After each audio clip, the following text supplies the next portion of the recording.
வணக்கம். இன்றைக்கி நம்ம பருப்பு குழம்பு குக்கரில் ஈஸியாக எப்படி பண்ணுறதுன்னு பார்க்கலாம்.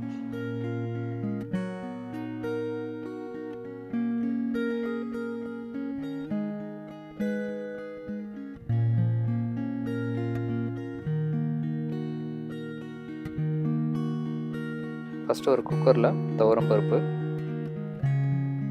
பூண்டு, தக்காளி, வெங்காயம் எல்லாம் போட்டுட்டு குழம்புக்கு தேவையான அளவு தண்ணி ஊற்றிக்கோங்க. அப்புறம் காய பவுடர், மஞ்சத்தூள், வத்தப்பொடி அதையும் சேர்த்து போட்டுருங்க.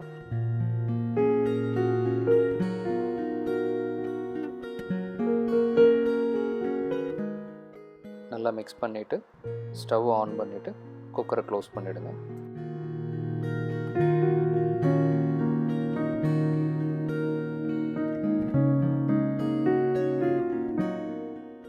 நல்லா ஆவி வந்ததுக்கப்புறம் வெயிட்டு போட்டுட்டு 6 விசில் வர்ற வரைக்கும் வச்சுருங்க. 6 விசில் வந்ததுக்கப்புறம் தேவையான அளவு உப்பு போட்டுருங்க. உப்பு போட்டுட்டு அந்த பருப்பை நல்லா ஒரு கரண்டியை வச்சு மசிச்சு விட்ருங்க.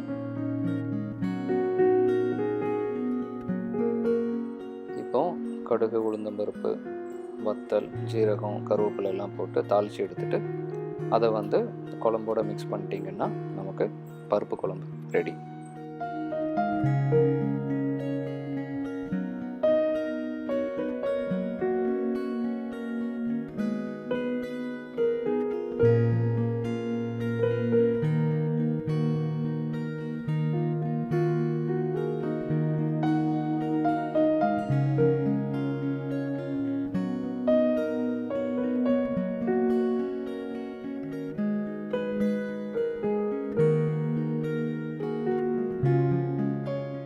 இப்போ நமக்கு பருப்பு குழம்பு ரெடி.